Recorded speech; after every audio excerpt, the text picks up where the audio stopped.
I learned that betrayal rarely begins with a goodbye. It begins with the moment someone believes you no longer deserve the truth.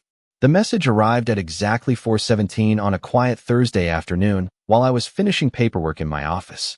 My telephone vibrated once against the wooden desk, and without thinking, I glanced down expecting another work notification. Instead, I saw Rachel's name. I smiled automatically. We had been married for 12 years, and even after all that time, seeing her name still felt familiar enough to make an ordinary day seem a little brighter. That feeling lasted only a few seconds. I opened the message. I ran away with Tyler. Do not look for us. I read it once. Then I read it again, convinced I had misunderstood something. Tyler was not just another friend. He had been my closest friend since college. We had stood beside each other at graduations, celebrated promotions together, and spent countless weekends helping each other move, repair houses, and navigate life. Rachel knew exactly what that friendship meant to me because she had been there for most of it. I leaned back in my chair and stared through the office window overlooking the downtown skyline. Below me, traffic continued moving through green lights. People hurried along sidewalks carrying coffee cups and briefcases. The city looked exactly the same as it had 5 minutes earlier. My world did not. My first instinct surprised even me. I did not call Rachel. I did not call Tyler. I did not send another message demanding an explanation. Instead, I placed my telephone face down on the desk, stood up, poured myself a fresh cup of coffee, and waited until my hands were completely steady. Only then did I pick up my telephone again and type 2 simple words. Good luck.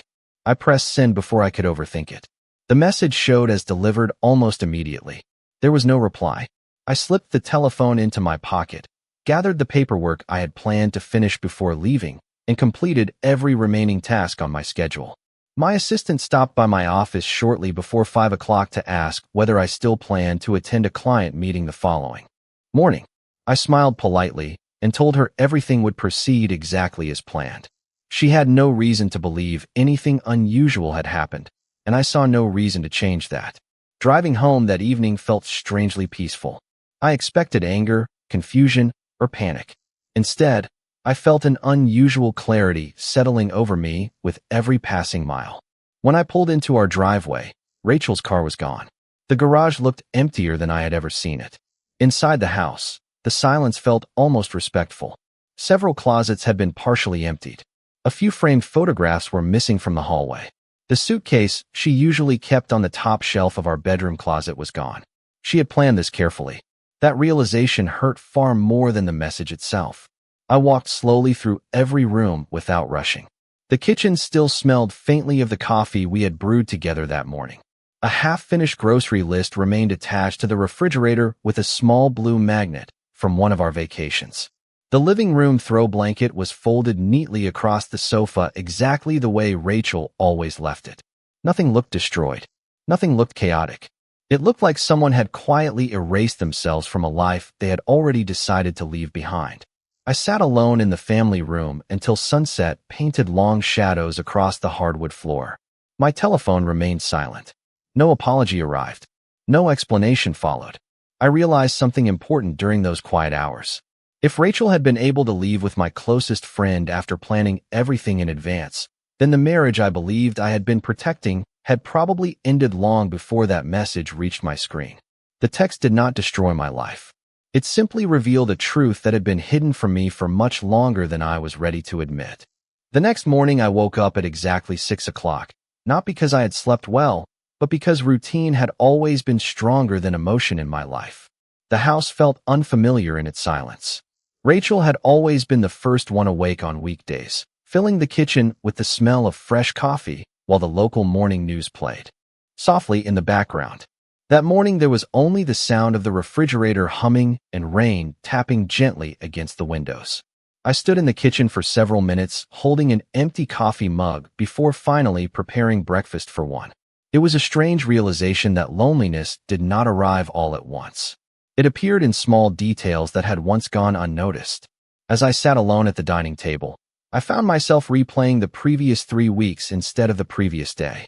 Looking back, the warning signs had been there all along. Rachel had become unusually protective of her telephone, something she had never been before. Whenever a message appeared, She would glance at the screen and quietly excuse herself before answering somewhere else. At first, I believed she was planning a birthday surprise or organizing something with friends. Trust has a way of creating innocent explanations when people want to believe the best about someone they love. Tyler had also been visiting more often than usual. He always had a reason. Sometimes he wanted advice about work. Other times he needed help with a home improvement project or simply wanted to watch a football game together. Rachel welcomed him warmly every time, and I never questioned it because he had been part of our lives for so many years. There had even been evenings when I arrived home late from work and found the two of them laughing in the backyard over coffee while waiting for me. I remember smiling because I considered myself fortunate to have both a loyal friend and a loving wife. The memory felt completely different now. About 2 weeks before everything happened, Rachel suggested taking separate cars to a neighborhood charity event because she said she planned to stop by a bookstore afterward. I accepted her explanation without hesitation. Later that evening, Tyler arrived almost 40 minutes after everyone else, even though he lived only 10 minutes away from the event. At the time, I joked that his sense of direction had not improved since college. He laughed, Rachel laughed, and I laughed with them. Now that conversation echoed in my mind with uncomfortable clarity. There had also been small changes inside our marriage that seemed insignificant on their own. Rachel canceled 2 weekend trips we had planned together, saying she felt tired from work. She became unusually distracted during conversations and occasionally stared out the window as though her thoughts were somewhere else entirely. Whenever I asked if something was bothering her, she smiled gently and insisted everything was fine. I believed her because 12 years of marriage had taught me to respect her space whenever she needed time to process things. I never imagined that the distance growing between us was not temporary, but intentional. That afternoon, my telephone rang while I was leaving the office. The caller identification displayed my mother's name. She immediately sensed something was wrong from the sound of my voice. I did not tell her every detail. I simply said Rachel had left and that I needed a little time before talking about it. My mother remained quiet for a moment before saying something my father used to repeat whenever life became unexpectedly difficult. Do not make permanent decisions during temporary pain. I thanked her because it was exactly what I needed to hear. When the call ended, I realized I still had not heard a single word from Tyler. Not one message. Not one missed call. Not even an attempt to explain himself. That silence told me almost as much as Rachel's message had. Whatever had happened between them had not begun with one impulsive decision. It had been quietly unfolding while I continued believing that the two people I trusted most would never give me a reason to question either of them. 3 days passed without another message from Rachel or Tyler, and that silence became strangely revealing. People often believe betrayal is defined by dramatic words or emotional confrontations, but I was beginning to understand that silence could expose just as much. Every hour that passed without an explanation quietly confirmed that neither of them believed I deserved one. On Monday evening, after finishing dinner alone, I finally began sorting through the paperwork in my home office. I was not searching for evidence against anyone.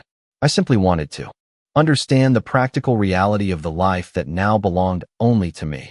12 years of marriage had filled filing cabinets with mortgage documents, insurance policies, tax records, investment statements, and business agreements. As I organized everything into separate folders, I realized how often Rachel had shown little interest in our long-term financial planning.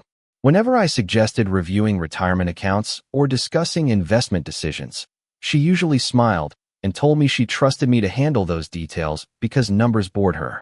At the time, I considered it another example of how differently we balanced responsibilities inside our marriage. Looking back, I wondered whether she had ever truly understood how our finances were structured. That thought stayed with me longer than I expected.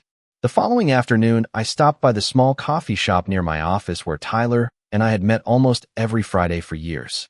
The owner, an older gentleman named Frank, greeted me with his usual smile before noticing I was alone. "Where is your partner in crime?" he asked casually.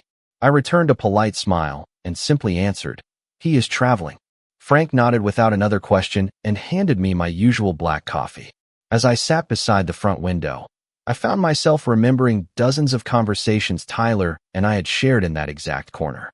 We had celebrated promotions, discussed relationships, worried about aging parents, and laughed about mistakes we made when we were younger. Trust had accumulated there one ordinary conversation at a time, realizing that made losing it feel even heavier. When I returned home that evening, I noticed an envelope resting inside the mailbox. It contained a forwarding request confirmation addressed to Rachel. She had submitted it several days before leaving. Once again, I recognized the same pattern. Nothing about her departure had been impulsive. Every practical detail had been arranged quietly while our daily routines continued as though nothing had changed. I carried the envelope inside and placed it beside the other documents on my desk without allowing myself to become angry.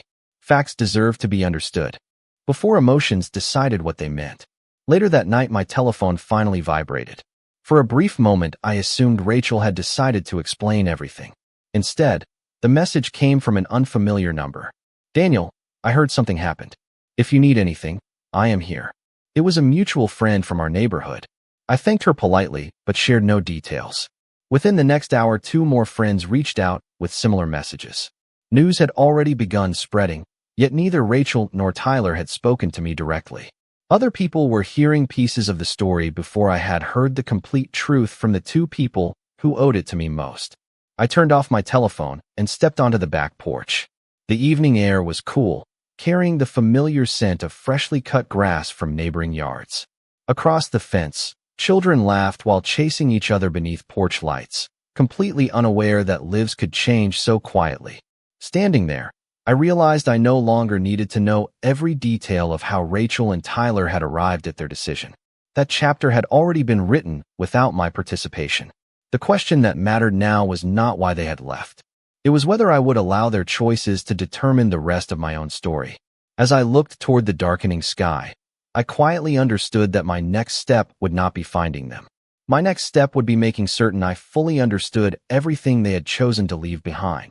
The following morning, I scheduled a meeting with Susan Reed, the attorney who had handled every major legal document Rachel and I had signed since buying our first home together. I was not looking for revenge. I wanted clarity. Too many assumptions had already shaped the last few weeks of my life, and I had no intention of allowing another one to guide my next decision. Susan welcomed me into her office with the same calm professionalism I had always appreciated. After listening carefully without interrupting, she folded her hands across the conference table and asked only one question. "Daniel, what outcome are you hoping for?" I thought about it before answering. "Peace," I said honestly. "Everything else comes after that." She nodded with quiet understanding. Together we reviewed every financial record, property document, insurance policy, retirement account, and business agreement connected to my life. As each folder was opened, I noticed something Rachel had rarely paid attention to during our marriage. Most of our long-term assets had never been built around quick access or simple ownership. Years earlier, after watching my parents struggle through a difficult legal dispute involving extended family, I had followed Susan's advice and structured nearly everything carefully.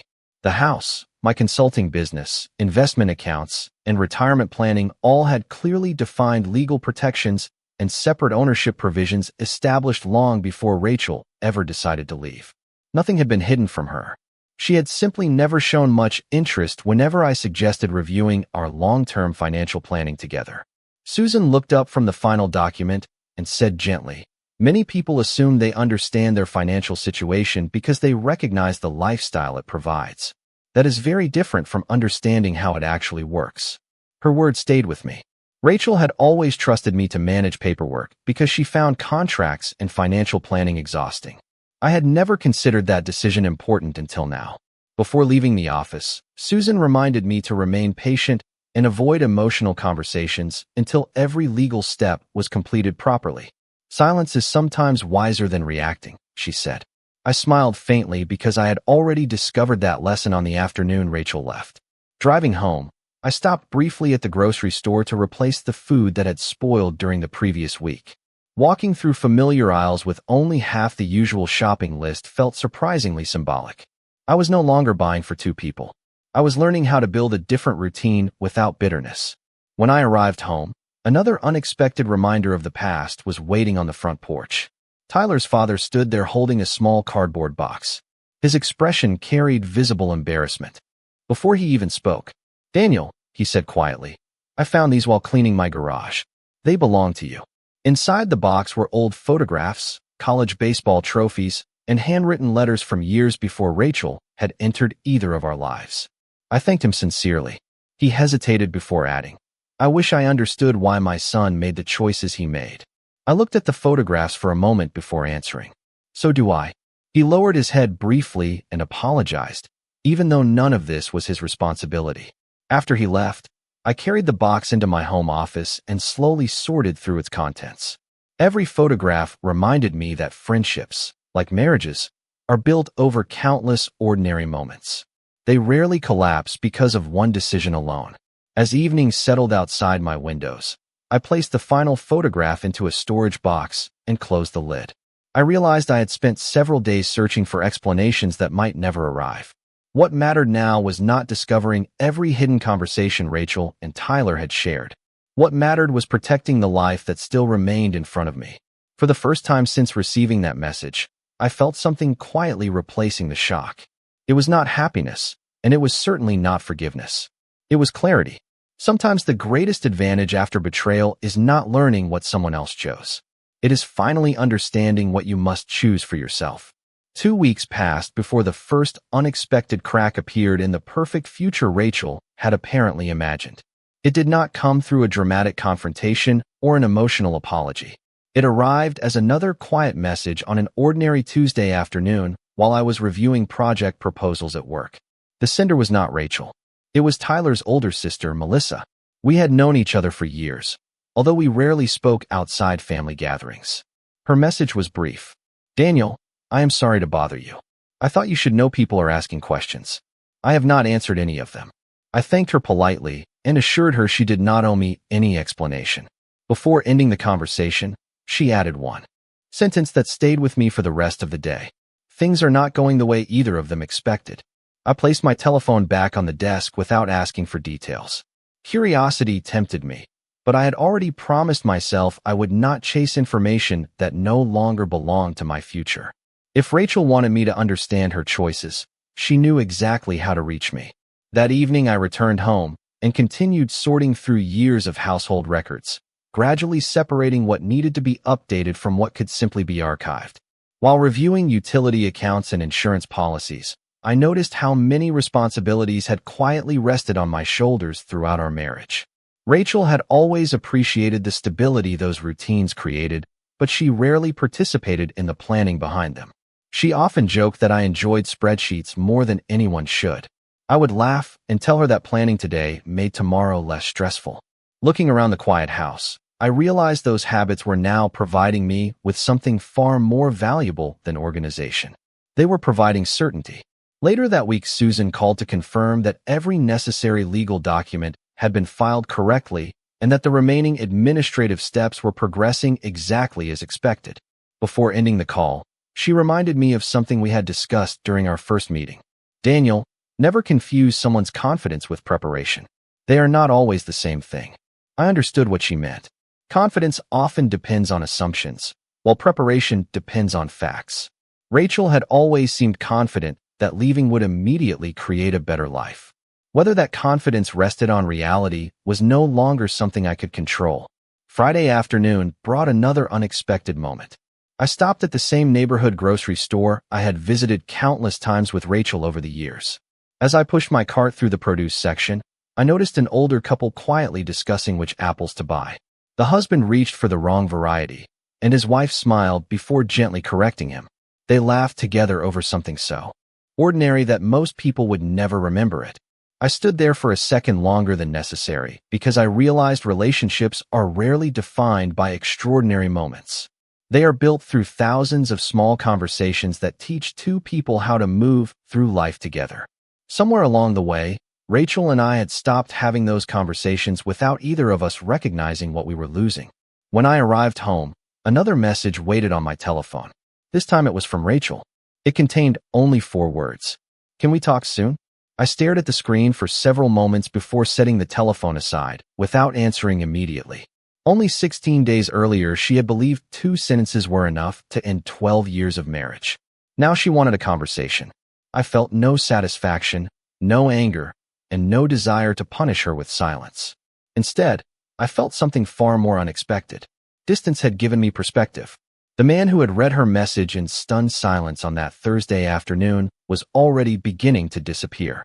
In his place stood someone who understood that peace is not created by winning against another person. It is created by refusing to surrender your own character after someone else abandons theirs. I looked out through the living room window as the evening sun settled behind the trees lining our street. My telephone remained on the coffee table beside me, its screen dark and silent once again. For the first time since everything changed, I realized I no longer feared whatever conversation might come next, because I had finally learned that my future no longer depended on the choices Rachel had already made. 3 days after Rachel's message asking to talk, I finally replied with a single sentence. Saturday, 10 o'clock, the Riverside Cafe. I did not add anything else. No questions, no conditions, no emotion. If there was going to be a conversation, it deserved to happen face-to-face instead of through a telephone screen. During the days leading up to Saturday, I continued living my life exactly as I had since she left. I went to work on time, exercised every evening, finished projects around the house, and met with clients without allowing my personal life to affect my professional responsibilities. The routine did not erase the pain, but it reminded me that my identity had always been larger than one broken relationship. Friday evening, my mother called again. She never asked whether Rachel was coming back. Instead, she asked a different question. How are you feeling about yourself? I smiled because only a parent would know the difference between asking about circumstances and asking about character. Better, I answered honestly. I still have difficult moments, but I do not wake up wondering what I could have done differently anymore. She remained quiet for a second before saying, that is when healing truly begins. Saturday morning arrived with clear blue skies and cool autumn air. I reached the cafe 15 minutes early, ordered a black coffee, and chose a table near the window. The same place had once been one of Rachel's favorite weekend spots. We had celebrated anniversaries there, planned vacations there, and once spent an entire rainy afternoon laughing over old family photographs. Looking around the familiar room, I realized memories themselves were not painful. What hurt was believing they guaranteed the future. At exactly 10 o'clock, the front door opened, and Rachel walked inside. She looked different from the woman who had walked out of our house 3 weeks earlier. Not because of her clothes or appearance, but because the confidence I had seen for months had disappeared. She approached the table slowly and stopped a few feet away before speaking. Thank you for coming. I nodded politely. Please sit down. For several moments, neither of us touched our coffee. Rachel looked out the window before quietly saying, Tyler and I are no longer together.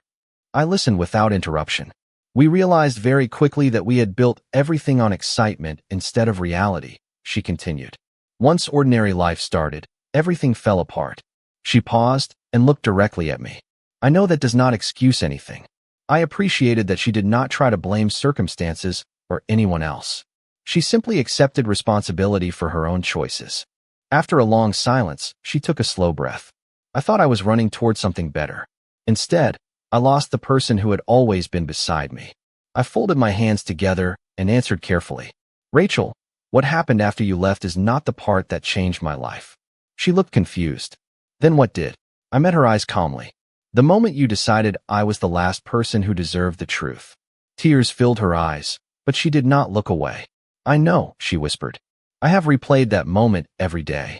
We sat quietly while people around us continued enjoying ordinary Saturday conversations, completely unaware of the history unfolding at our small table. Finally, Rachel asked the question I knew had been waiting beneath everything else. Is there any chance we can start over? I did not answer immediately because some questions deserve more respect than quick responses. I looked out the window at families walking along the river, children chasing pigeons across the sidewalk, and couples holding hands beneath the changing leaves. Then I turned back toward Rachel. Starting over is impossible, I said gently. Life does not erase chapters. It only gives us the opportunity to decide how the next one will be written. She lowered her eyes without arguing. For the first time since receiving her message weeks earlier, I believed we were finally talking about the truth instead of the story either of us wished had happened.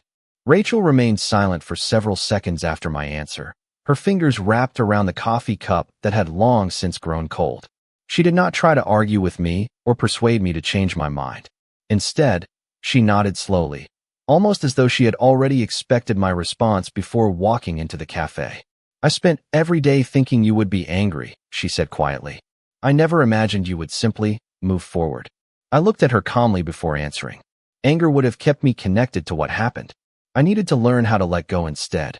She lowered her eyes, and for the first time since we sat down, I could see that she was no longer searching for a way to repair the past. She was trying to understand it.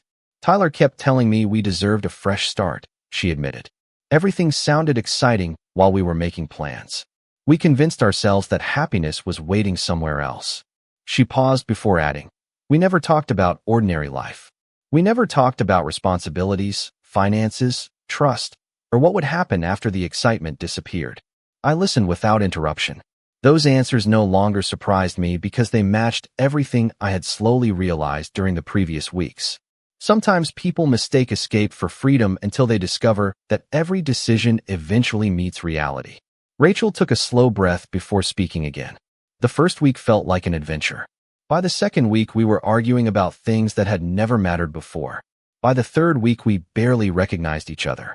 She gave a faint, regretful smile. I finally understood that what I thought was missing from my life had never been you. It was honesty with myself. Her words carried no expectation that I would comfort her. They sounded like someone finally willing to face the consequences of her own choices. I appreciated that honesty, even though it came too late to change what had already happened. Around us, the cafe remained filled with ordinary conversations, the quiet clinking of coffee cups, and the laughter of families enjoying a peaceful Saturday morning. The contrast reminded me that life never pauses for personal heartbreak. It simply continues, inviting each of us to decide whether we will continue with it. Rachel reached into her purse and carefully placed her wedding ring on the table between us. The gold band reflected the sunlight coming through the window, looking exactly as it had on the day we exchanged vows. "I have been carrying this since I left," she whispered. "I think it belongs with you now." I looked at the ring for several moments before gently sliding it back toward her. "No," I said softly. "It belongs to your story as much as it belongs to mine. Keep it if you want to remember what happened. Put it away if you decide not to. But it is no longer something either of us needs to give back." Rachel stared at the ring before slowly closing her hand around it again. Tears filled her eyes, yet she managed a small nod of understanding. "You really have changed," she said. I smiled faintly. "No, I have simply stopped trying to change the past." We sat together for another few minutes without speaking. The silence felt completely different from every silence we had shared since her message arrived. It no longer carried confusion or unanswered questions. It carried acceptance. Eventually, Rachel stood and picked up her coat. "Thank you for listening," she said. "I know I did not earn that kindness." I stood as well. "Kindness is not something you earn," I answered. "It is something you choose." She looked at me one last time before quietly walking toward the cafe door. I watched her leave without following, without calling her name, and without wondering whether she might turn around. When the door closed behind her, I finished the last sip of my coffee, paid the bill, and stepped outside into the crisp autumn air. For the first time since everything had fallen apart, I realized that closure does not arrive when someone apologizes. It arrives when you finally understand that your peace no longer depends on hearing anything else. The weeks that followed our conversation at the cafe passed with a quiet steadiness I had not experienced in a long time. Nothing about my life changed overnight, yet everything slowly began to feel lighter. I no longer checked my telephone expecting another unexpected message. I no longer replayed old conversations searching for the exact moment everything had gone wrong. Instead, I focused on the ordinary rhythm of each day, and somewhere inside those ordinary moments, I found something I thought I had lost forever. Peace rarely announces its arrival.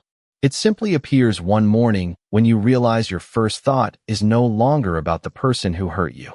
My work continued to grow, and for the first time in years I accepted projects I had postponed because I always believed there would be a better time later.